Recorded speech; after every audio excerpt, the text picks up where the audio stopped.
The G1 Climax has finally reached its conclusion, and I actually thought this entire tournament was actually quite good. And even with lower capacity and fans not being able to make any vocal noise, I thought it still worked quite well. Unfortunately, the final match of the tournament was not. I don't even think it was close to the best match of the tournament, and there were plenty of matches ahead of it, but that's okay. We have probably the most valuable player of the tournament. You know, it could be argued there were a few of them. Ishii had solid matches across the board. And then we have most improved. We have Yoshi-Hashi and Taichi really stepped up in this tournament as well and really had some good matches, which I did not expect the as many quality matches out of the two of them. The Young Lions put on great matches every single night, and that was good to see. Basically, everybody, I think, had a very solid G1. I don't think there was anybody, well, other than Yujiro was about the only one who got killed every single night. But for the most part, the other 19 competitors all had really good performances throughout this entire G1. What did you think? Well, Yujiro had like some good performances. He was just getting his ass kicked for the most of it, but he was great at it. I really loved the final. I don't think that I would call it the best match of the tournament, but it's from a storytelling perspective, and I love Chris Charlton so much. He's like my favorite thing that ever happened to wrestling commentary because he is so phenomenal at adding those little details. Like I know New Japan lore better than a lot of the newer Western fans, but like he brings up stuff that I don't remember or that I didn't even really know, and just he makes it. He and Kevin Kelly and Rocky Romero together calling these stuff, it just adds so many layers to the story, and it's Chris Charlton is really great at explaining to you like how these big matches represent the essence of New Japan Pro Wrestling. Yeah, the commentary, since they started basically doing English on every single show, I think that was starting 3 years ago was the first year. I think 2018 was the first year they did English for every single G1 show. It has just been wonderful from Kevin Kelly, regardless if he was with Rocky Romero or Don Callis. All those lineups that they've had throughout the past 3 years, they're always so good at bringing you up to speed. They announce like it's your first night watching, and you don't Yeah, know what happened 6 months ago, 6 weeks ago, 6 months ago, 6 years ago. They help bring you up to speed if you are not completely up on everything that's gone on in New Japan. It makes it super easy to get invested in the characters quickly and know what the interplay between different characters are. And that is something I've really, really liked. Now that they have so much English commentary on all of their stuff, you can get up to speed very quickly if you're a new viewer. And I think coming in on the G1 as a new viewer is probably one of the best places to start if you are getting into New Japan, because you get introduced to basically the top 20 guys in the company, and you get up to speed very quickly on them. And then you also have other tournaments throughout the year that, after a year's worth of watching, you are well up to speed on everything that's been going on between a lot of these characters, even if you have not gone back and looked at the past 10, 15 years worth of New Japan. It's really something good that they've brought to the table for their announcing. yeah, but so the 2018 G1 final, Tanahashi and Ibushi, just from the quality of the match to the quality of the commentary to the storytelling involved, like that might be my favorite match of all time. Like it's really high up there, and I've always wanted to kind of write a narrative form of Kota Ibushi's journey through the 2018 and 2019 G1s, and of course now we have a whole nother chapter to that to add on. So yeah, I have wondered if I could, and it's because of Kevin Kelly and Chris Charlton and Rocky, the way that they frame these narratives is that it's got me really like wanting to try kind of combining what they say with what I know about writing history and narrative to write a sort of long form narrative of these big tournaments. Yeah, and as far as the booking of this tournament has gone, it basically came down to the final night of each block, and even the matches within those blocks or within those days, like each match had, if the outcome was this, it would have this implication. There was only a couple, maybe there's out of the 10 block matches on the final two nights of 17 and 18, there's probably only 3, maybe 4 matches. So, more than 50% of the matches had implications on the outcome of the block, depending on how it went. So that was really excellent booking, and it came down to the final match on each night to determine the winner of each block. So that was, of course, excellent booking once again from Goto in this G1. Absolutely, man. I did a terrible job booking this G1, but yeah, but this is one to study because it came down like you said, Yujiro and Jeff Cobb on the A block finals night had that actually in the math played a role in how everything shaked out. It's just every little thing counts. It's great, right? That's what we love about Gato's booking of these tournaments. Yeah, so thanks everybody for tuning into That's Wrestling. Tonight we are going to be covering night 17, 18, and the final of the G1 Climax 30 taking place here in 2020. So we'll be covering that. If you're listening to this as a podcast, you can head over to the YouTube channel. We do this show live, so follow the link in the show notes for that. We also do AEW live on Thursday evening, 7 p.m. Eastern. New Japan is scheduled all over the map because their shows are all over the map, so just stay tuned to the channel. If you hit the bell notification, it will let you know as soon as we schedule a live stream, or if we have to move one around, it will let you know, and then it will let you know when we go live, of course. Also, head over to iTunes, give us a review. Really helps out in the search results on various podcast apps, as well as there is a Discord you can come hang out with. And if you have comments, question, feedback, all that good stuff, you can send those to Eric at thatswrestling.com. And with me tonight, I have Trae Wisecarver. How's it going? Man, I'm so tired. This was the week that I had to suffer the consequences of how far behind I have gotten on everything because of this G1. So I am so tired, and let's cover these last 3 days and get this tournament wrapped up. And you just sent me a message about about my audio. Yeah, I'm good. All right. So let's start off here. Night 17, October 16th, 2020 in Ryogoku, and we start off Gabriel Kidd and Yota Tsuji, and this ends up, I believe, Yota Tsuji does he have one match left?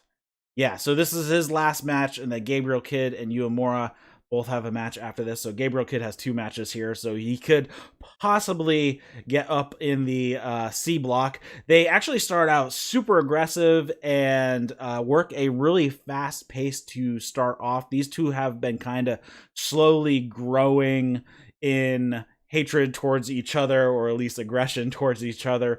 Tsuji did the same finish that he actually did to Uemura the previous night and gave Kidd a giant swing, then put on the crab and got the tap out. So for the unofficial C block, mathematically it is over after this night, so it does not come down to the following, because Tsuji moves to 14 points. So it is impossible for Kid or Uemura to catch up, since Kid is at 9, Uemura is at 11. So even if Uemura wins the match, the best he can do is 13. So Yota Tsuji, unofficial C block winner. Yeah, I think Tsuji's probably first to go on excursion when the world reopens. It's time for him, and yet he's going to go to Mexico. He's going to learn some lucha. I think he's going to be a really fascinating pro wrestler. And I've said that over and over again this tournament. All of these guys, man, Gabriel Kidd, Yota Tsuji, Yuya Uemura, it's just such a joy watching them develop, watching, these matches that have just been good, hard, basic pro wrestling matches every night, and it's just been so good. And that was one of the things that made me fall in love with New Japan in the first place. Even back when I started watching, and the opening match guys were, Ryusuke Taguchi and Hirooki Goto, that watching those guys develop into pro wrestlers, it's one of my favorite parts of New Japan. Yeah, and there were some really good Young Lion matches. There were a couple that probably would have been the best match on the card anywhere else, but of course they got to follow up after the G1 matches, which they're not going to do. But some of them were excellent matches. So good to see, and looking forward to what comes next for these guys. And there was one thing I was going to say, and I totally spaced it. Yeah. It happens to me all the time. Yeah, it was something you said, and I didn't make a note. I bet I did remember. Okay, so they say that Finley is sending over the thumb trophy, and they were making fun of it that he got it on Amazon. And I actually did look it up. Somebody did make the comment that it was like less than $1. I'm like, yep, you can actually get a dozen of them for $11.49. That's amazing. So the little thumbs up trophy, you can get a dozen of them if you want. We should get those and give them away for something. Then we go into block action. This is block A. We have Yujiro Takahashi versus Jeff Cobb. Basically, for this match, Will Ospreay needs Yujiro to win in order to stay alive in the tournament. And Yujiro has Cobb scouted actually for some of his signature moves. Cobb hits a bunch of suplexes. Yujiro hangs Cobb up on the top rope, and then he hits a couple kicks, a fisherman buster for a 2 count. Cobb wrenches Yujiro around a bit, and then bites Cobb's hand to stop it. Cobb clubs Yujiro in the corner and then just tosses him, hits a standing moonsault for a 2. Yujiro counters a tour of the island. The ref gets knocked down. Yujiro grabs his cane, wallops Cobb with it in the head, hits Miami Shine for a 2, and then Pimp Juice. And Yujiro gets his one and only victory in the G1 here over Jeff Cobb, and Will Ospreay's chances remain alive at this point. Good for him, man. Yujiro fought so hard for that win. He wasn't gonna be the first guy since Honma in 2014 to end scoreless, and he got that one win.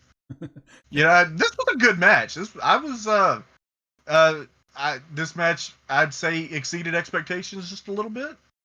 Yeah, I thought it was solid between the two of them, and of course, just how the booking works out, Yujiro gets the win, which there is implications here. Actually, so on Block A, every single match, all 5 matches have implications for the subsequent matches, or in the next match's storyline that come out of it. So, yeah, solid here. Yujiro gets the win, which means Will Ospreay stays alive. So good to see here. Then we have the next match was Shingo Takagi versus Minoru Suzuki. If you guys have not seen their match at Jingu, then you should probably go see it, because of course these guys are just going to throw hands quite a lot. And they fight on the outside. Suzuki sends Shingo into the barricade. They have a slap fest and then exchange some headbutts, which actually safe ones. They put their hand on the other dude's head, so they're headbutting the back of their own hand. Good to see. I don't want to see any like skull to skull headbutts. So Suzuki targets Shingo's arm, and Shingo still uses it quite a bit, but it ends up hurting him. Suzuki tries a Gotch pile driver. Suzuki gets out and hits a Death Valley driver. We have Shingo going for a pumping bomber. Suzuki catches him with a flying armbar, which was just awesome, and then moves it into a triangle choke. But it was not locked in very well. Shingo tries to lift him up, but the arm gives way. Suzuki then puts on the Fujiwara armbar in the middle of the ring. Shingo gets to the ropes, but of course his arm is really jacked at this point. Suzuki puts on a sleeper. Shingo hits a couple lariats, and Suzuki does not go down. And Suzuki slaps the crap out of Shingo. Shingo plays possum in the sleeper, so when Suzuki let it go to go for the Gotch pile driver, he drops Suzuki with a right hand, then hits Last of the Dragon, basically out of nowhere or desperation, and Shingo gets the victory over the never openweight champion. So I'm guessing this rematch will be coming up soon, and I believe this is confirmed for Power Struggle, correct? It is. Okay. Ben, that's a fine looking card. That is a jacked card. Yeah, we'll have to if we're not over 2 hours by then, we'll go over it at the end. Yeah, this match was awesome. I have very few notes because it was like, I don't know, ridiculous. And then the next match I have a million notes on, which we'll get into. But yeah, this match ruled, and I'm ready for another one. Yeah, I'm looking to see what they do when they have no time limit. They don't have to worry about any storyline implications, and they have full 2 weeks of rest, basically, or well, they have a light schedule with some house shows, but nothing serious. So they are probably going to have a pretty good match. Jingu was outside, and it was really, really hot, so that probably did not help a lot of the matches that night. But here they're going to be back inside, so we should see a pretty banging match from these two at Power Struggle. So looking forward to that a lot. Absolutely, yeah, man. All right, Will Ospreay versus Kazuchika Okada. This one was spoiled for me. This is one of the spoilers that I could not avoid. So I knew the outcome and roughly what happened, but I didn't get it. Still was, I did not expect it to go down the way it was. So at the beginning of this match, both of them are still alive, and they both need a win. So whoever loses this match, their tournament is over at that point. Ospreay comes right out of the gate, fast-paced. Okada blocks an Os cutter, puts on a money clip. Ospreay gets to the ropes, and this is all with in the first 30 seconds of the match. Okada hits it. I know, this felt like Okada went harder here than he has since losing the title at Wrestle Kingdom. Yeah, because he's just pissed at Will Ospreay for a lot of stuff that's been going on. So we'll see how it turns out. Ospreay gets to the ropes. Okada hits a draping DDT to the floor, back into the ring, a lot of back and forth. Ospreay hits a standing shooting star press. Okada spikes him with a DDT, just stood him on his head for a 2 count. And then Okada tries to hit a drop kick, but with Ospreay on the top rope, but Ospreay blocks it, and then he actually sets Okada up onto the top rope and gives him the drop kick off the top. So I thought that was a fun little thing there. And then he does a flip dive over the corner post, which was insane.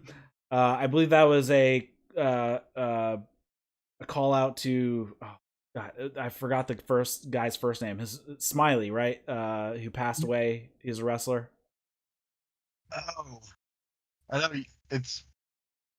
know you're talking. It's there's a wrestler friend of his who passed away last week, but I'm totally spacing on the guy's name, unfortunately. What was the spot?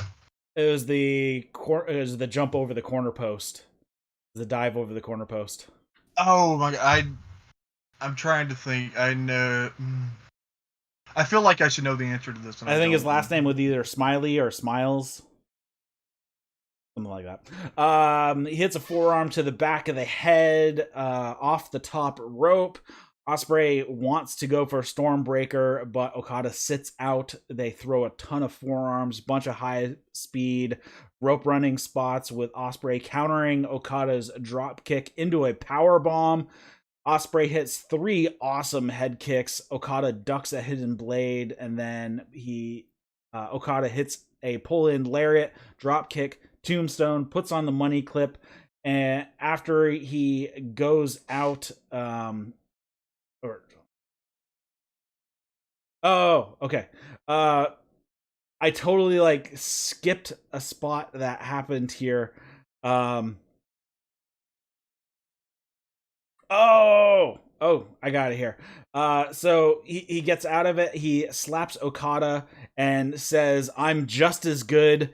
But then he ends up eating a drop kick, and then Ospreay turns a spinning lariat into a Spanish fly, hits a poison rana, an os cutter, tries for a Stormbreaker. Okada slips out, puts on a standing money clip. They counter each other a bunch of times, and then Okada gets on the money clip, and B. Priestley, who is Will Ospreay's girlfriend, runs out, and she's kind of cheering Ospreay on, but what she's actually doing is creating a distraction, and the great Okan comes out to the ring, gives Okada basically a face slam instead of a choke slam, and then Ospreay hits a Stormbreaker and gets the victory. Ospreay looks confused for a minute, but then it turns to a smile, and as Ospreay goes to leave, B says something to Ospreay, and he goes back into the ring and clocks Okada with a hidden blade and says "fuck you" to him multiple times. "You held me down. This is a long time coming." And that was the end of that. Will Ospreay's tournament hopes is still alive, but he has turned on Chaos and Okada So specifically. Good. Yeah. The Great Okarn is Tomoyuki Oka returning from excursion. They explained, I don't think they explained it here, but on the finals night, Chris Charlton explained that he had been on excursion in the UK and, was there when the pandemic hit. So, the speculation that maybe they hooked up and negotiated and made these plans over the course of the pandemic when they were in the UK. It wasn't exactly spoiled. I just saw a tweet, like it was a link to a video, and it had the picture of Will and B, and it says "a new faction formed?" ? So like I knew something happened. I knew there was an angle, but I didn't know what happened.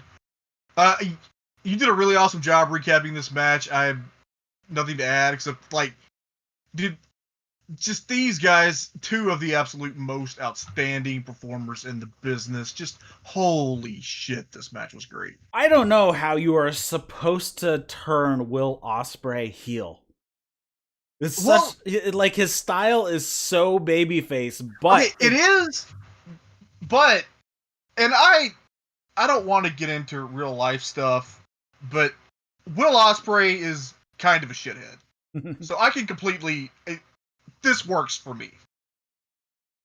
Yeah, on that level it does. It seemed that there was a bit of a problem with what the dude's name is going to be, because yes, they clearly said Karn. Oh, Karn. Yeah, because I looked, my notes here said Okarn, and I'm like, wait, no, on the finals night it was Okan. Yeah, so they changed it for the finals, and now it's the Great Okan. Yeah, because I was like, I'm pretty sure they said Karn like multiple times, and I thought it was not Great Okarn. I thought it was Greato Karn. Like I thought his name was Greato. Yeah, I thought it was like Great O apostrophe Karn, like he was Irish.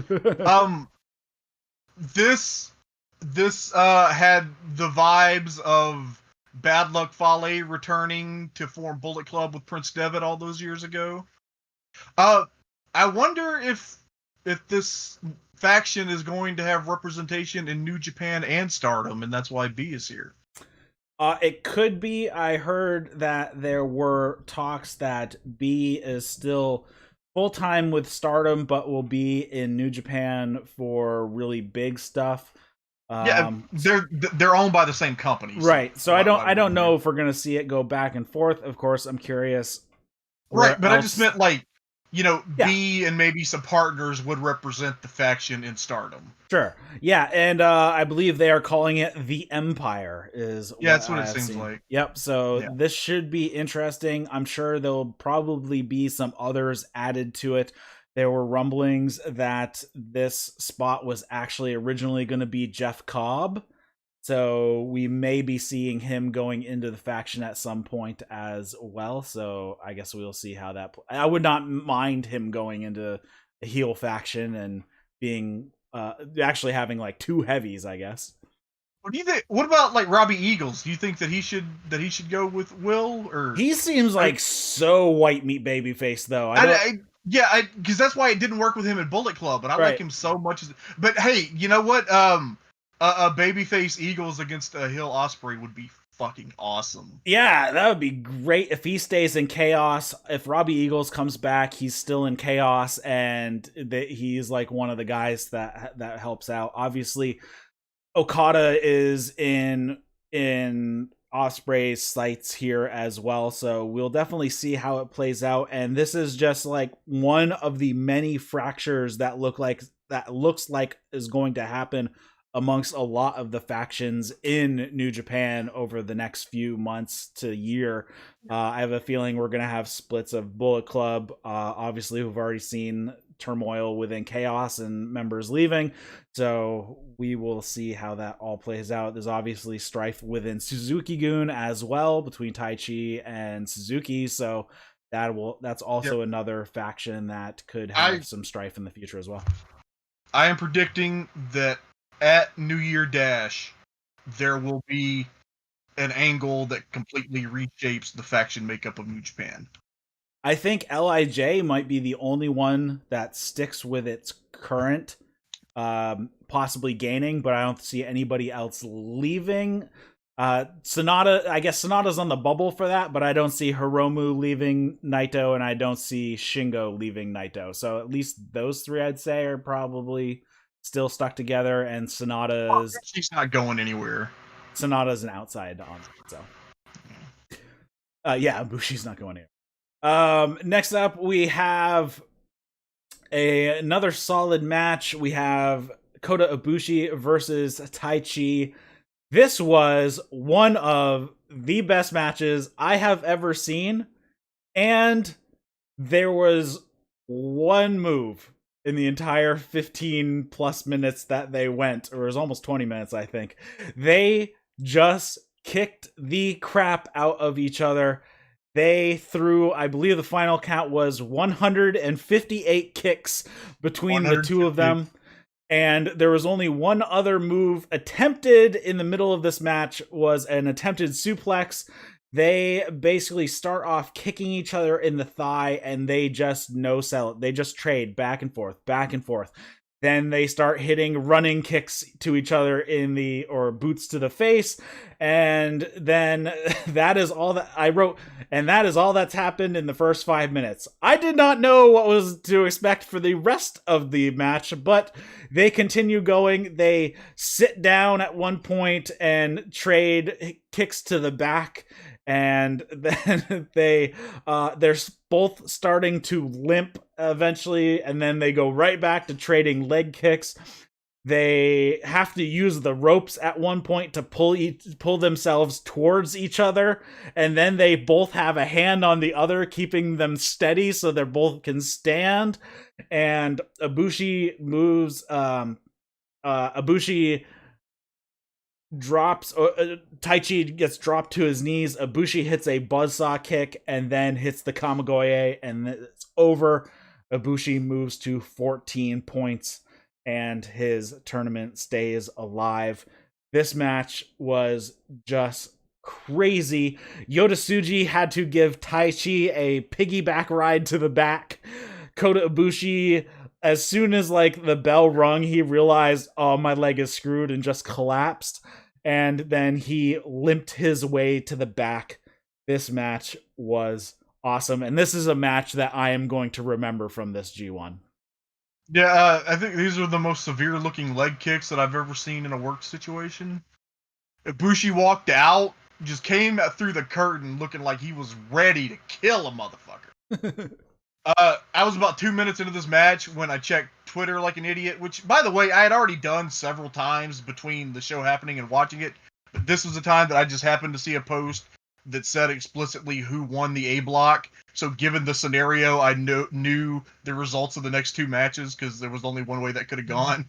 Right. But yeah, this match was awesome. Yeah, 158 kicks and a knee. And Ibushi gets the win, puts himself in a position to where he still got a shot if things shake out. It's a little bit of an outside chance, but he's still alive. Yeah, so this I don't know if you listened to the Observer, but Alvarez was talking about the Big Swole match after AEW last week and said, people need to learn how to work. Basically, you should have to go out there and the only thing you can do is punch. You have to put a match together and all you can do is punch. And then he's like, and then 3 days later, this match happens, and all they did was kick and made an amazing match out of throwing just one move, basically. So I thought it was pretty funny that worked out that way. But these two put on a clinic on how to put together a match with only using basically one move, and it was awesome. Yeah, this was great, man. Taichi, man, stepped it up a notch this tournament. Yeah. Next up, we have the final match of the block. Basically, if Jay White wins this match against Tomohiro Ishii, he wins the block. If he loses, then Kota Abushi wins the block. Of course, Jay White powders immediately as soon as the bell rings, and he mocks Ishii a bit. And then, of course, he steps in on Ishii, and Ishii just drops him with a forearm. This match was really hard-hitting. Of course, it was Ishii. They have attacks to the knees. We get a zombie Ishii spot for a minute. He no-sells a bunch of forearms, but then the shot to the knee breaks that up. White hits a flatliner, and then a deadlift German. White is just trash talking the entire time. He says, Ishii, wake up, and smacks him on the ass a bunch of times like he's trying to get somebody to come out of a stupor. White tries some strikes. Ishii drops him with a forearm. White comes back with a Uranagi, then kicks the knee and gives Ishii a butterfly suplex into the turnbuckle. Ishii then gives White a German suplex into the corner. Gato holds White in place so Ishii can't suplex him back into the ring from the apron. White then hits some rabbit punches to the leg, dragon screw leg whip in the ropes. Ishii headbutts White off the apron to the floor. Ishii puts White on top of the turnbuckle, gives him an avalanche suplex, and then Ishii hits a headbutt. Then White catches a kick and goes back to working on the leg, puts him in the TTO or the ITO in this particular situation. Ishii gets to the ropes. He gets hit with a Kiwi Crusher for 2, and then Ishii blocks a Blade Runner, hits a dragon screw of his own, hits a knee breaker. Of course, this does damage to his own knee, of course. Ishii hyperextends White's knee, then chop blocks the knee, so now we're back to the battle of the hurting each other's knee. Ishii uses a modified ankle lock and moves it into a knee bar. Gato comes in, Ishii goes over to him, and then White sends Ishii into the ref. Ishii forearms the crap out of Gato, then pushes White into Gato after countering a Blade Runner. Ishii hits a sliding lariat for 2. Gato distracts the ref. White hits a low blow. White hits a regal suplex for 2. Ishii hits White with a headbutt to the jaw. Hits 2 sleeper suplexes. They do a bunch of counters. Ishii hits a cutter. Goto comes in. Ishii just runs him over with a clothesline and then gives one to Jay White as well. Ishii hits the vertical drop brainbuster and gets the 3 count, which means Kota Abushi is the winner of Block A. Goto has a tantrum after it's announced that Ibushi won the block and White did not move on. This was an interesting one here because Tomohiro Ishii did not really have a dog in the fight coming into this final match other than to beat the crap out of Jay White, and beating the crap out of anybody in Bullet Club is probably always on Ishii's to-do list anyways. The story of this match was that Ishii saw what that little shit Will Ospreay did to Okada, and he was in such a foul mood that he just decided he was going to ruin Jay White's shit. That was what happened. You recap the match very well. I don't take a lot of notes on play-by-play. I did note toward the end that Ishii hit, of all things, an Osaka street cutter. Not sure when the last time I saw that outside of a video game was. That was cool. How many times did I write this during the tournament? More Gato bullshit. Right, exactly. Yeah, that never ended throughout the entire thing. I'm glad to see Ishii finally giving Gato a little bit of his own medicine, hitting him with that. He just trucked him with that clothesline at the end. So. Yeah, this was the point that I noted. I reflected on how the block shook out and how I had originally conceptualized it versus how I actually filled it out. And it occurred to me that my picks would have gone a lot better if I had gone with my gut and not listened to other people's logic. Was your gut that Kota Abushi was going to win this block? No, I still, I think, would have gotten the final wrong, but I think I would have picked a lot more of the matches correctly if I had gone with my gut. Alrighty. Yeah, I mean, this was all the way down to the end. Every single all 5 block matches had some sort of implication. As far as tournament implication, Shingo versus Suzuki didn't have any tournament implication, but it did have the never open weight title implication. So all 5 matches had some sort to play in to something. So that was just solid booking. No wasted matches, really. Agreed. Yeah. Next up, we have Night 18, so finals of Block B. This is on October 17th, 2020, again in Ryogoku, and Gabriel Kidd versus Yuya Uemura, and really good match here again. Actually felt like Zack Sabre Jr. put this match together for him, because it was just a ton of mat wrestling, just exchanging holds, lots of rolling around on the mat. Eventually, Gabriel Kidd gets the win with the butterfly suplex, but this was just for pride at this point over Uemura, or actually tying with Uemura. So, yeah, 2-way tie for second. Here's been the best unofficial C block yet. Yeah. Then we have the first block match of the evening. They actually showed Hiromu was on commentary, so he was on commentary pretty much all night. And Toru Yano versus Yoshi-Hashi. Yoshi-Hashi has to be the one to check Yano for tape because he keeps running away from the ref. Yano tries to spray Yoshi-Hashi in the eyes with sanitizer. Yoshi-Hashi takes it from him, sprays Yano in the eyes, and then he pulls out a roll of tape of his own from his trunks, and he tapes the Yoshi-Hashi tapes his staff to the forearm of Yano so he can't maneuver it to be able to pull it through the barricade. But Yano squeezes his body through the barricade. So similar to how Naito had to pull through, was it Uemura? No, it was Tsuji, right? Yeah, he had to pull Tsuji through the barricade. Yano pulled himself through the barricade. So those are some pretty wide slats in those barricades because he managed to get through. Yano hits a low, or goes for a low blow. Yoshi-Hashi grabs the arm, rolls up Yano for the pin. This one had no implications, just a little bit of pride to make sure Yoshi-Hashi at least beat Yano. No, it had implications. Give Yoshi-Hashi a shot at the KOPW 2020 trophy. Right. Oh, yeah. So that'll be interesting. Upon it. Yeah, there is a match for the trophy coming up at Power Struggle, and actually the stipulation doesn't matter. It's basically a wrestling match. So, have you seen what the stipulation is for the match? No, I don't remember. No time limit. So that was it. Oh. It's like, okay, so that's just a regular wrestling match, basically. Is it Yano and Zack? Yes, Yano and Zack. Okay.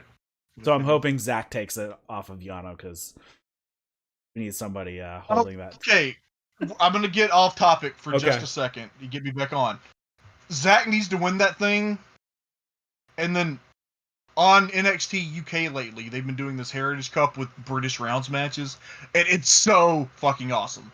So I would love it if Zack won that KOPW trophy and insisted on defending it in British rounds matches.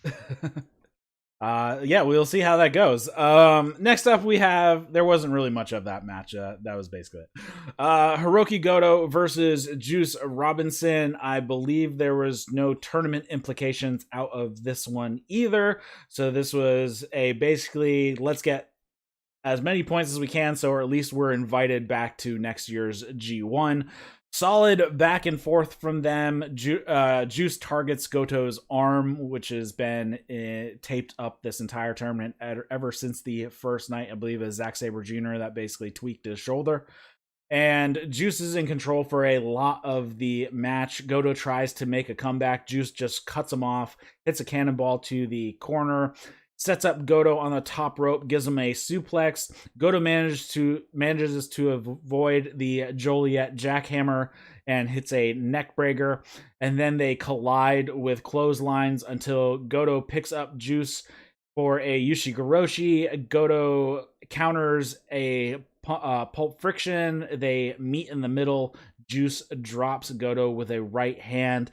Goto puts on a sleeper to avoid Pulp Friction, and then Goto attempts a few roll-ups for 2 counts, and then Juice just hits left hand of God, hits a Pulp Friction, and gets the 3. Both of these guys end up with 8 points at the end of the tournament. Both had really solid showings throughout this entire thing. Goto basically was working with that busted shoulder. I'm assuming that was a kayfabe injury, but so just something to hinder him throughout to keep his story alive. And yeah, I thought this was solid from both of them throughout the entire tournament. Yeah, they went hard. This was a battle between two men who both felt like they had underperformed in this tournament. They both had chips on their shoulder about it. Man, Juice needs a new finisher. I'm sorry. Just in a kayfabe sense. Even the announcers were talking about how much Pulp Friction has been countered in this tournament. And even, like, I've seen other people do that move. Like, Christian did it for years. Frankie Kazarian does it. It looks good. Always looks like shit when Juice does it. I don't know why. I think he lets go of the other person's hands to her. Yeah. But the finish was cool. Like, left hand to God, Pulp Friction. Pulp Friction looks like shit. Juice, man, get a new finisher. I don't know why he doesn't use Juice Box as the finish. Yeah, this felt like a good win for Juice. I don't he might have beaten, he's beaten, people before, but it just, this felt like a good win for him. Yeah, this tournament in general really felt like Juice had stepped up his game. The change, of course, he changes his look all the time. I don't know if he's going to stick with this type of look, but this seems to be a slightly more serious Juice look. So I'm curious if he's going to stay that way or if he's going to head back off into a little bit of a fantasy land here and not be as serious as I think he should stick as a character, be on the more serious side. I agree. Wonder what theme he's gonna do next.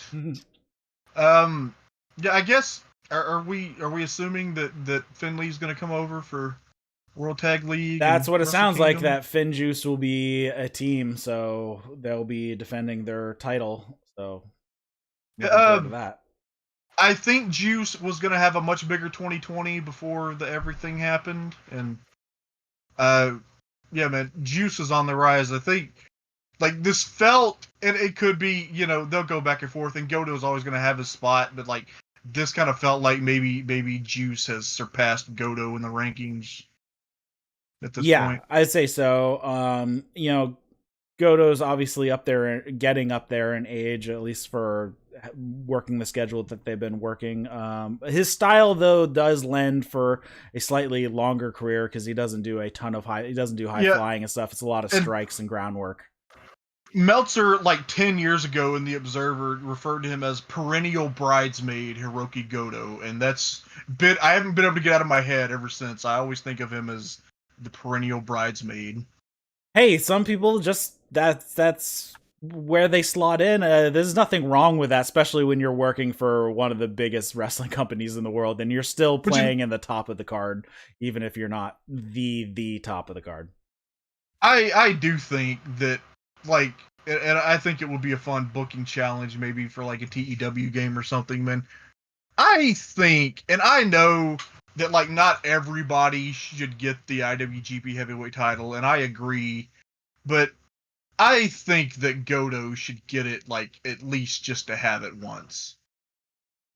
Yeah, depending on how much he holds up, but it's just, I think for the most part, New Japan has always kind of tended to do what's best for New Japan as far as a champion goes. So you look at his prime years, you're talking with Shinsuke, Tanahashi, Okada, AJ Styles, Naito, Kenny Omega. Yeah. Those were the champions during his prime years.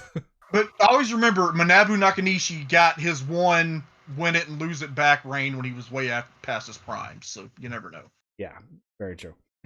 So we'll see how he continues to play out. But even then, he was still like 40. Actually, Goto is older than what Nakanishi was when he won it.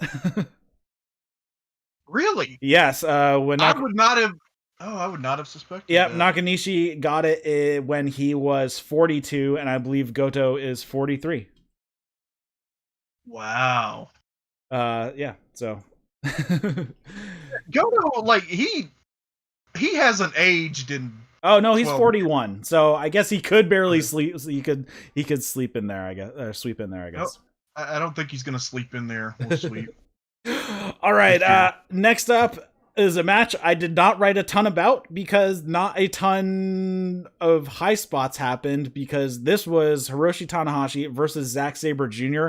They did a crap ton of mat wrestling, exchanging holds for basically the entire match. I put a marker here because the time call happened for the first 10 minutes of the match. Because what happened then is Tanahashi starts attacking Zack Sabre Jr.'s knee. Tanahashi hits aces high. Zack Sabre Jr. counters it into a pin attempt. And then Tanahashi reverses that into a roll-up and gets the victory. So Zack Sabre Jr. finishes his tournament with 10, Tanahashi at 8. Zack Sabre Jr. threw a temper tantrum after he realized he lost. He actually kept trying to fight for a while, not realizing that he was pinned. But this was, even though I did not write a lot, this was a good match because it was just solid mat work, exchanging holds, lots of counter wrestling, and all that good stuff. Yeah, so they came in 4-4 in singles matches. Mm-hmm. These two always just have absolutely incredible wrestling matches. They did here again.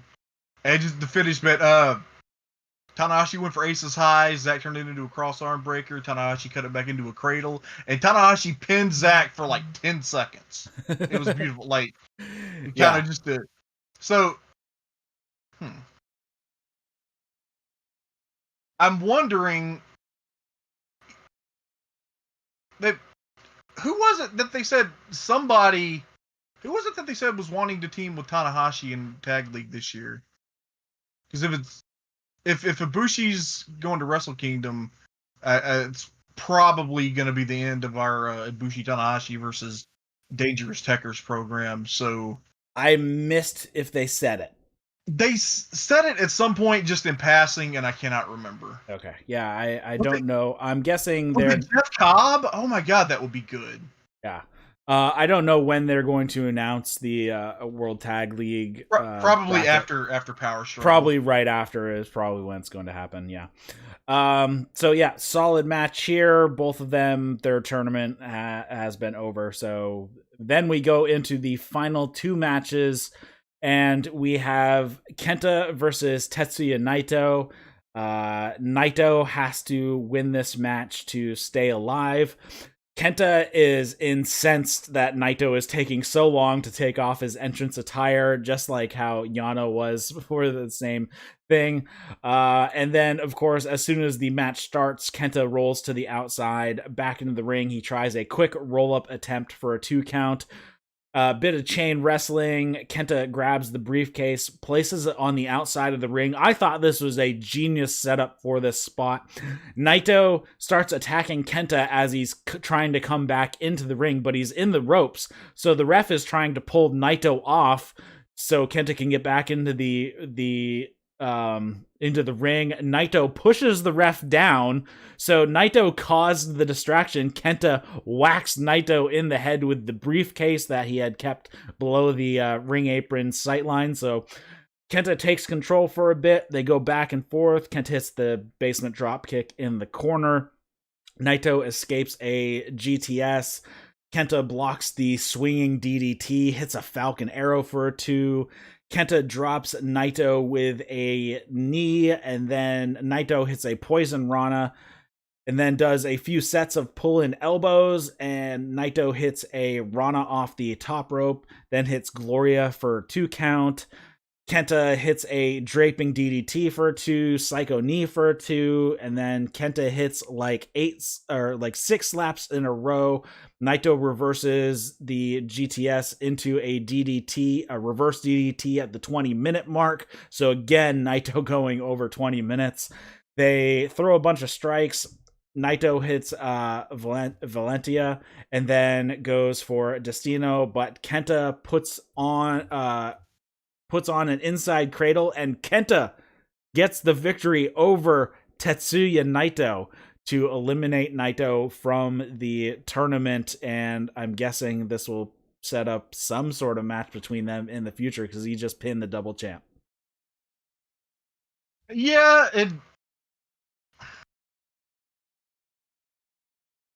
I don't know, because they had a big match in February that Naito won, and maybe it's just Kenta kind of. I don't know if Kenta's going to get another title match off this, but as we will come around, Naito, just the facials, the way he sold being heartbroken.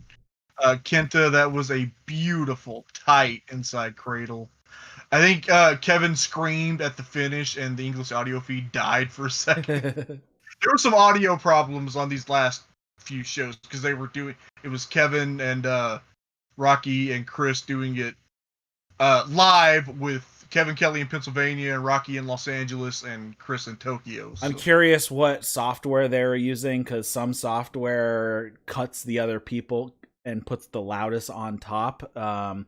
So some are like singleplexed, like Skype, or here we're using Discord, which is duplex. So if you start talking and I start talking, it doesn't cut one of us off. I am really fascinated that we have the speed to just be able to, the bandwidth speed for 3 different people talking in 3 different parts of the world to go out, go into Japan on a street. It just blows my mind, the speed at which all that data is moving. Yeah, it's amazing. Anything on the this match with Kenta and Naito?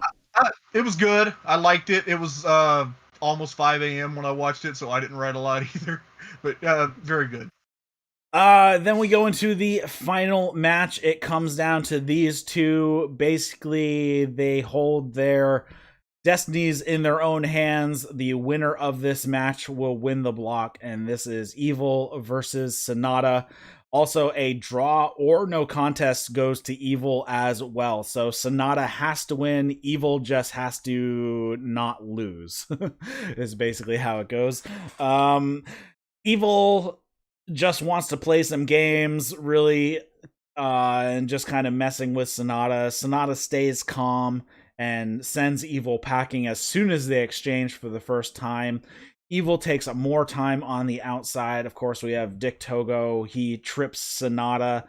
So Dick Togo getting in early on, being a pain in the ass. He clotheslines Sanada on the outside. Evil sends Sanada into the barricade. Togo distracts the ref, and Sanada gets suplexed onto a pile of chairs on the outside. Of course, Togo has to beat up Sanada on the outside for a little bit as well. At some point, I didn't see when a corner pad was removed.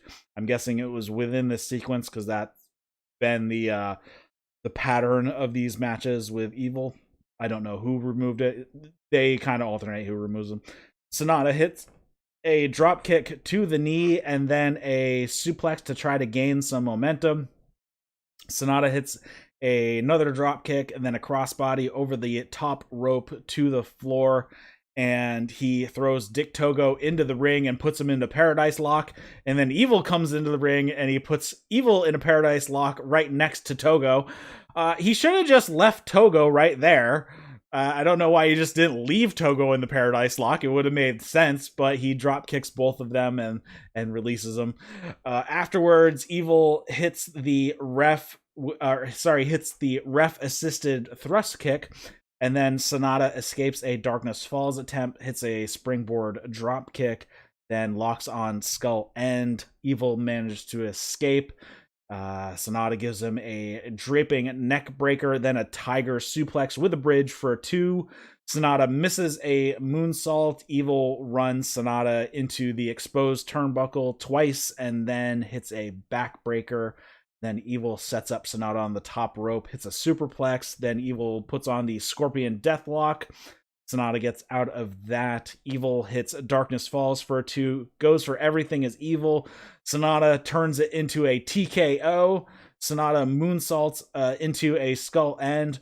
After Evil gets out of it for a second, Sanada puts it back on, gets the hooks in on the ground, and then Sanada hits a moonsault to the back and then another to the front. Togo pulls the ref out of the ring in the middle of the count. Not sure how this is not a blatant DQ right here. And then Togo comes into the ring with a chair, hits Sanada in the stomach, and then beats on Sanada a bit. Evil and Togo give Sanada a magic killer. Hiromu, who has been on commentary this entire show, runs into the ring, super kicks Togo, but Evil gives him a low blow, and then Togo and Evil hit magic killer on Hiromu as well. Evil hits a lariat. Sanada escapes. Everything is Evil. Evil grabs the ref. Togo tries to choke Sanada with the garrote. Hiromu hits him with a super kick. Sanada pushes Evil into Togo and then pins Evil with the Japanese clutch and gets the victory. Sanada wins the B block, and glad to see it was not Evil. Yeah. Not sure. I liked the match, and I came away from it feeling very positive about it, but like, I think I was just really happy and relieved that Sanada won, and the finish was good. The goddamn Bullet Club interference bullshit. I've said it a dozen times over this tournament. So sick of it. Let's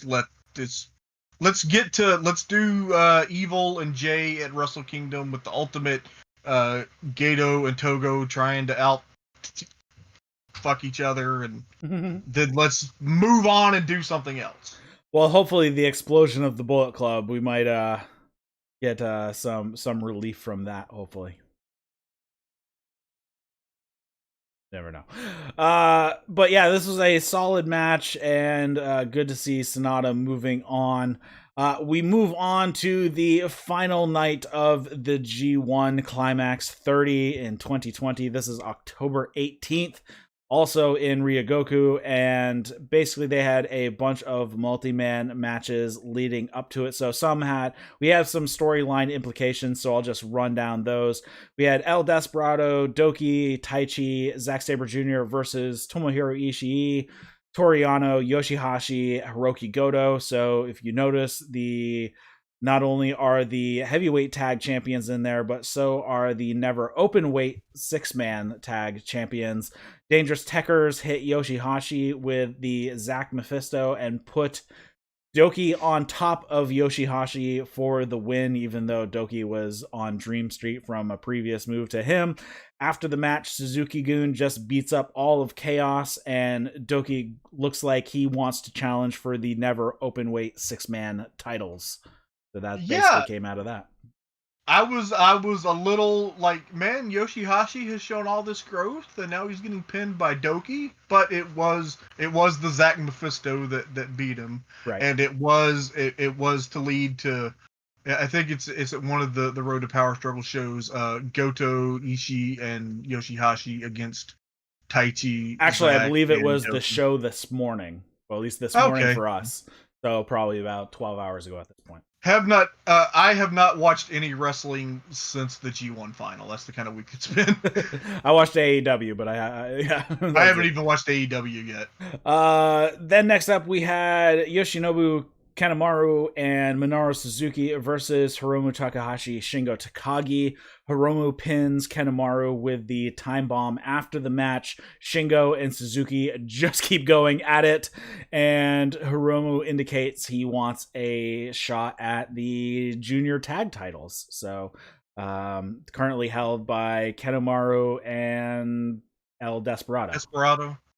Yeah, and they beat Hiromu and Ibushi in the tournament finals, right? So, yeah, I figure I like, because those junior tag belts have been just felt like just they were kind of there for the past, especially since, like, you know, it was awesome when it was, you know, the Young Bucks and Forever Hooligans and Red Dragon, but it's been like lacking the last few years. Yep. And I think that Hiromu pursuing the junior tag titles raises their profile significantly. Well, I mean, with Sho and Yo, when they're holding them, I thought they were a good tag team. That's true, but they, you know, it's just, and Desperado and Kanemaru are a good team, but they just need, I don't know, it needs to be a little more, or they need to stop doing it. Yeah, I think the junior tag division is a little bit lacking at the moment of like established tag teams. I mean, even actually, really, the entire tag division and 6-man tag is like, there's a lot of just like cobbled together teams. I am still in favor of abolishing the junior tag belts and creating never open weight tag belts. Yeah, I mean, that would be fine. Though, would you get rid of the heavyweight as well and just have never open weight tag belts? And I'd keep the tag belt, the heavyweight tag belt, but I would do the never tag belts kind of the same way that All Japan does the All Asia tag titles, as like a secondary tag title. Yeah, that would be fun, because then you could have heavyweight mixed with a junior, and I think that those could be some fun matches. Next up, we have Okada and Sho versus Will Ospreay and Great Okan. No. What? Oh, no, sorry, I skipped one. Master Wato, Hiroshi Tanahashi, Juice Robinson, and Jeff Cobb versus Taiji Ishimori, Gato, Jay White, and Kenta. There was some dissension between White and Gato throughout this match. I actually didn't even write down who won. And after the match, Tanahashi and Kenta have a little chat about the briefcase. So that is a match that's going to be coming up. Tanahashi submitted... Are you still there? Okay, there you are. I'm here. Tanahashi submitted Gato with the Texas Cloverleaf with the finish. And yeah, it looks... isn't that at Power Struggle, Kenta versus Tanahashi for the shitty red briefcase? I believe so. I'll have to look it up. The best part about this match was Jeff Cobb throwing Taiji Ishimori around. That was good. Yeah, Taiji comparatively, Taiji Ishimori is a very small guy. I think he only weighs like $150. So, and it was after that match that we got the official announcement that we're doing 2 days of Wrestle Kingdom again, January 4th and 5th. Presumably because, and I've been kind of figuring that they were going to do this. I presume that it's because they don't anticipate still being able to have full capacity fans. Yeah.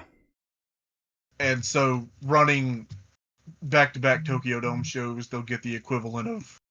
And they might... they won't do as well as they did last year with 2 well-attended Dome shows, but with two Dome shows at 50% capacity, they might do as well or a little better than some of the single dome shows that they've with lower attendance that they've done in years past. Yeah.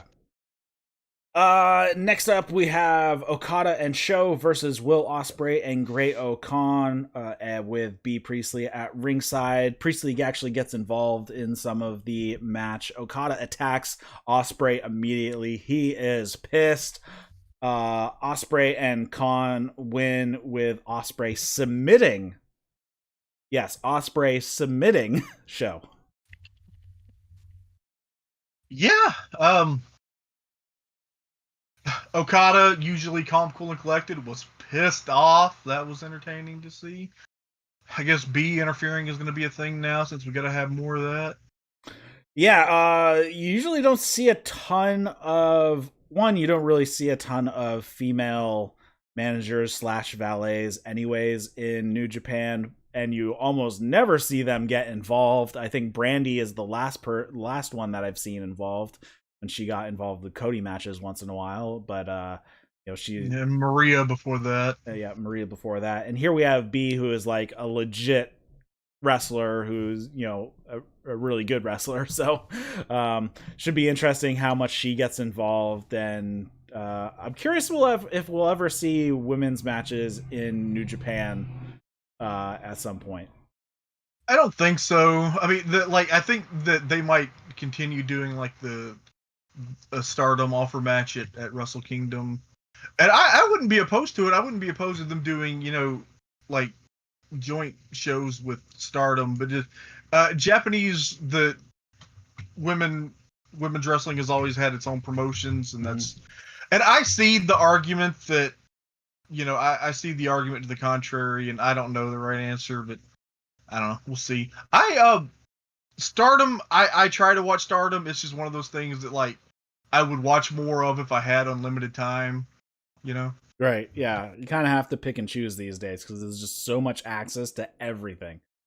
Yeah, I've already decided since the G1 that trying to get that I'm gonna have to cut out everything but AEW and New Japan. I think. I know. As far as my weekly watching. I know. I'm the same way. I figured that out a couple years. I figured that out quite a while ago. Since AEW started, like, yep, New Japan and AEW, the only thing I'm going to be able to cover. Then there wasn't actually much that happened storyline wise out of this match, though. We are going to have the Great-O-Khan versus Okada at Power Struggle, so that should be an interesting one to see how that goes. So, Ospreay and Okada, British Heavyweight title, Wrestle Kingdom. It sounds awesome. Yeah, that would actually be interesting. Yeah, we could probably go that way. Then we have Bushi and Tetsuya Naito versus Evil and Yujiro Takahashi. Again, it was just a multi-man match. Evil submitted Bushi with the Scorpion Deathlock. Evil holds onto it even after the bell. Naito has to come in and kick Evil off of him. Post-match, Togo comes in and strangles Naito, and then Evil gives Naito and everything is evil, and that is pretty much it. We have the match between the two of them is also going to be at Power Struggle, currently as the double champion match. So we get to see Evil versus Naito again. Didn't I just say specifically that I did not want that? Right. Oh my god. I like the idea that Evil and Yujiro formed a bond over both having notoriously betrayed Tetsuya Naito. Yeah, this is my note here is we're getting Naito Evil 4 at Power Struggle, aren't we? And yes, we are. We are. Then we go into the final of the G1, and this is Kota Abushi versus Sanada. No time limit on finals matches. Ibushi comes down. His leg is very, very wrapped up and very, very tightly wrapped up. Very deliberate pace to start off. They exchange holds, a real feeling out here. I don't know how many times have these two even paired off before in singles matches. They were 1-1. They wrestled in the 2018 G1 and the 2019 G1. So that's it. Yeah, just two G1 matches between the two of them. It's 2 singles matches, period. Right, 2 singles matches. So that's it. And yeah, a lot of feeling out here. They finally get into a striking exchange. Sanada attacks the knee. Sanada went for a drop kick and flew over Ibushi. But Ibushi's head kind of got caught in like Sanada's armpit while he was coming down, so like compressed his neck. It looked like Ibushi's like, I have no idea what just hit me. So either Ibushi was expecting another leapfrog, or Sanada just got a ton of air on that drop kick. Did you notice this one? I didn't really, man. This match was just, these guys are so freaking athletic. This match was crazy. Yeah, so it was a blown spot, but they came back. Both of them hit top rope cross bodies to each other. Ibushi misses a corkscrew 450 moonsault? Phoenix Splash? Was it a Phoenix Splash? Did he? Because he was. Did he go? He was facing the corner after when he landed. And I think a Phoenix Splash, you're still facing out to the middle of the ring. You could be right. I don't even remember the spot. Basically, whatever he did a 450 with a half twist. I guess that's the best way I can put it in there, because he was facing the other direction. Ibushi double stomps Sanada, who attempted a drive-by drop kick to the legs. That was a really cool spot. Sanada hits a draping, twisting neck breaker to the floor.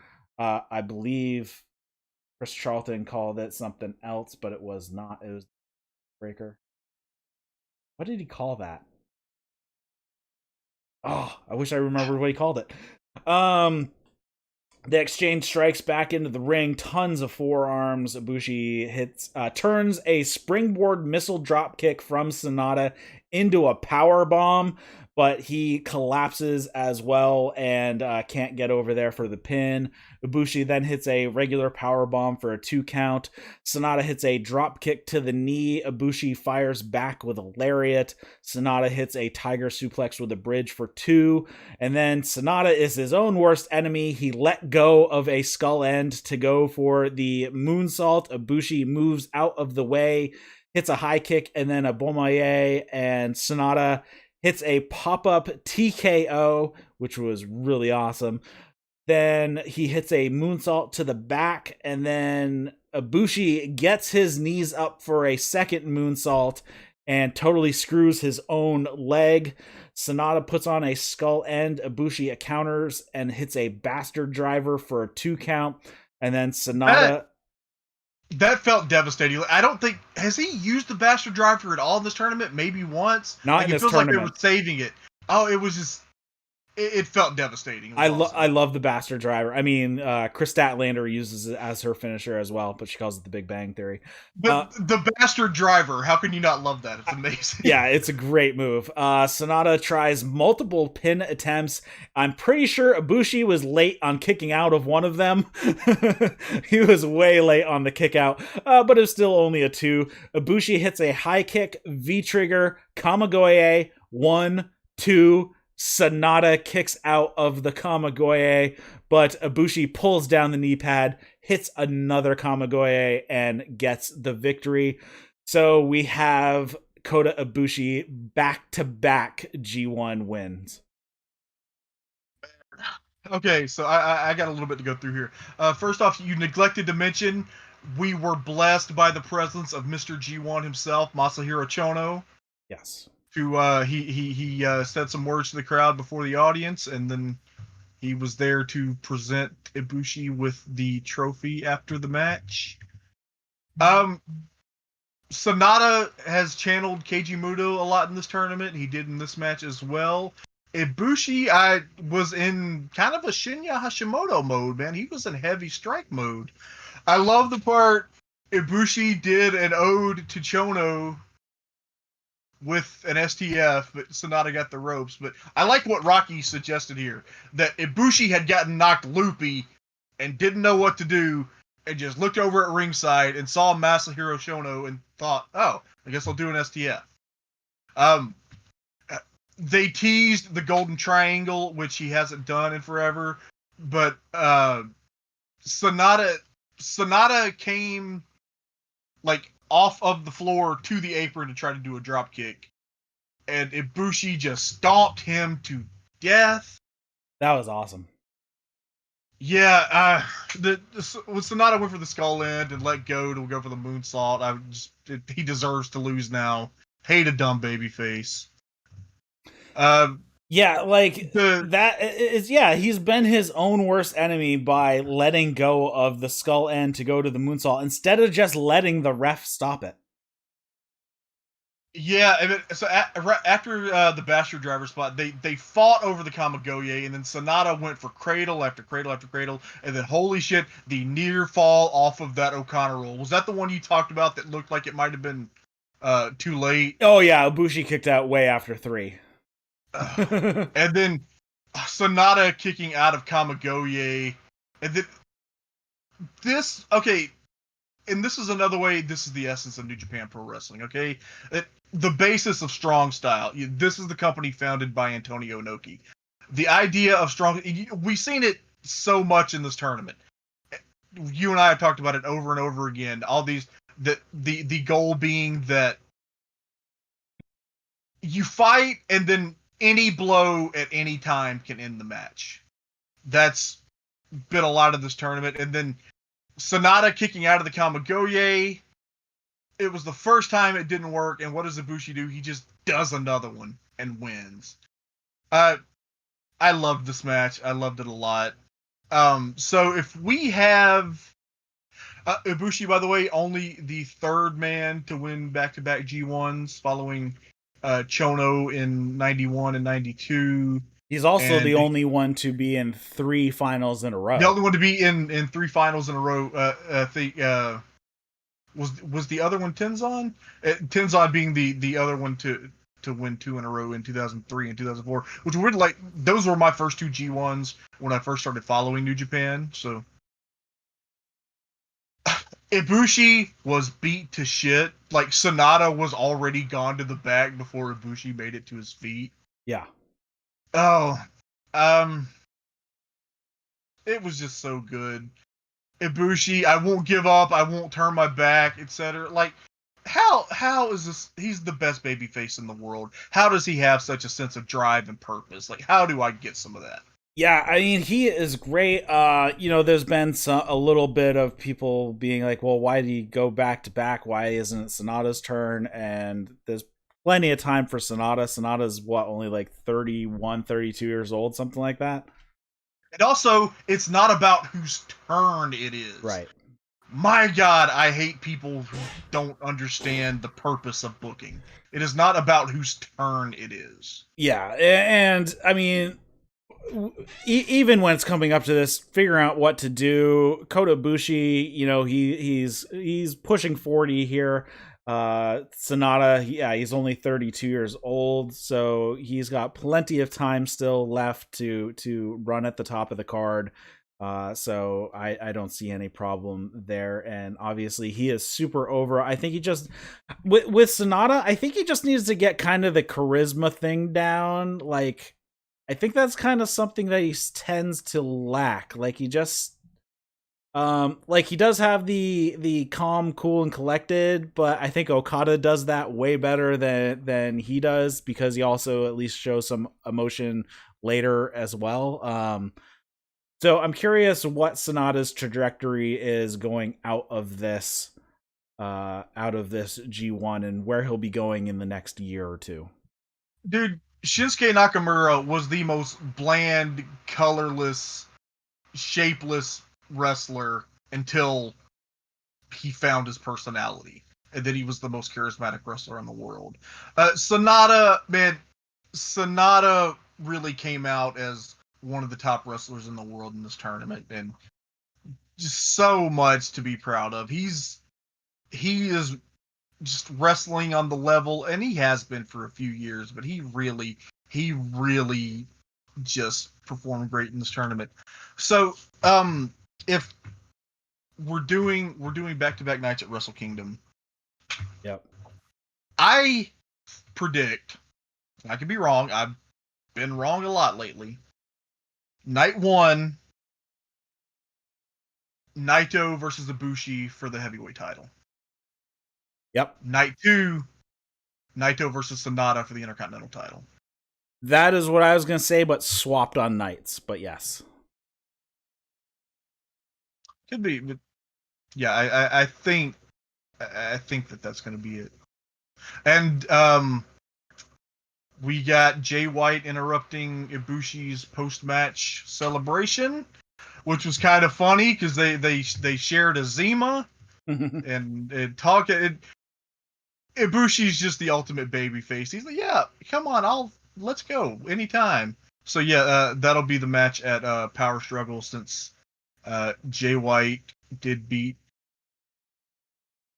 Ibushi in this tournament, and at this point, I think Jay is 2-1 against Ibushi, with the one being last year's G1 final, which was one of the best matches ever. Yeah. Yep. I think I don't know, and I'm sure that Gato knows, and it'll make sense. I don't know how this Naito short story shakes out and where it goes from here. Yeah.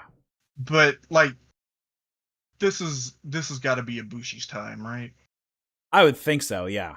I would say Ibushi is coming out with the heavyweight title at the very least out of Wrestle Kingdom. I think so too. So we do have some things to look forward to on the schedule. Like I said, actually this morning, for those of us in the US, we did have the 6-man tag championship was on the line at the show. It was a Road to Power Struggle. So that match happened if you guys want to go check that out. And then coming up here at on November 7th, is going to be in Osaka for Power Struggle. Let's see, local bell is 5 p.m. So that's 4 a.m. on the East Coast, I think. I'll have to check. But we have the match is going to be Toriano versus Zack Sabre Jr. for the Provisional King of Pro Wrestling title in a no time limit match. So it's a wrestling match. Because that's necessary. Then they're going to be a Minoru Suzuki versus Shingo Takagi for the Never Openweight Championship. We have a match with Okada versus the Great Okan in just a singles match. We have the IWGP US Heavyweight Right to Challenge contract. Kenta will be defending his briefcase against Hiroshi Tanahashi. Also, we have Kota Abushi. He will be defending his contract for Wrestle Kingdom against Jay White. So that match is actually happening again right here. And then we have Evil versus Sanada 4. And I don't really want to see it. Hopefully it's a short one. Yeah. Or hopefully something happens and Dick Togo is MIA for whatever reason. But we'll see. Yeah, so just looking at the schedule here, and we're just calling this in the ring.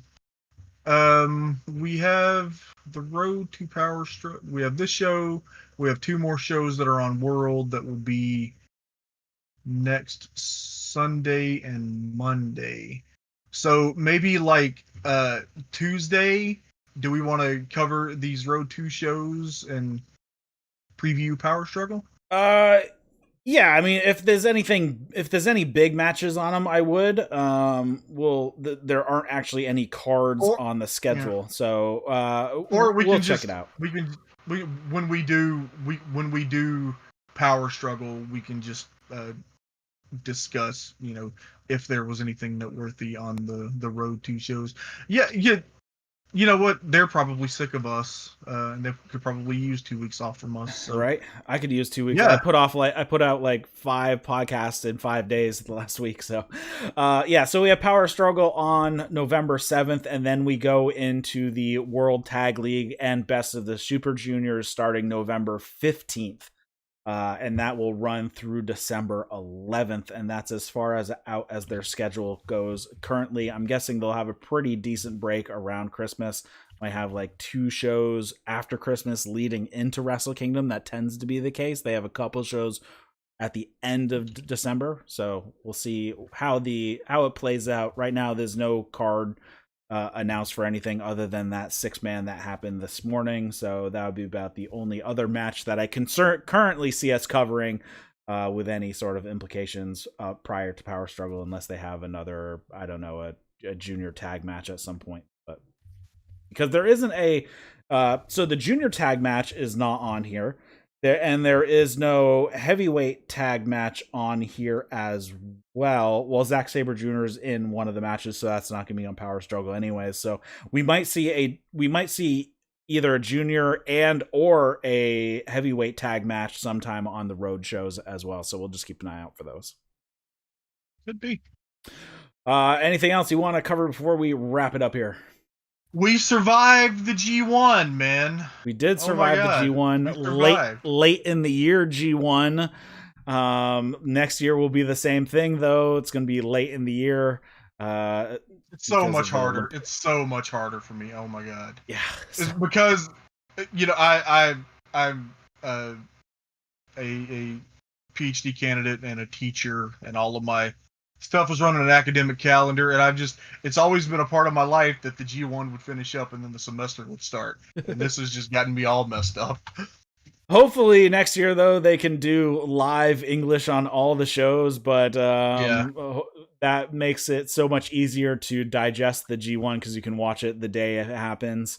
Not that watching it in Japanese isn't good, but if you have English, I'm going to take the English because it gives me all that information that we talked about at the top of the show to cover all the stuff that you've forgotten over the years and all the fun stats that they pull up. So that's always good to have in us as well.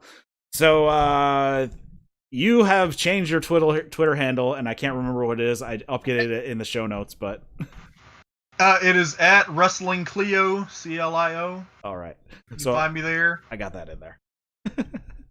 So thanks for watching and listening, everybody, to That's Wrestling. If you want to catch us on the Discord, there's a link there to join us on the server there.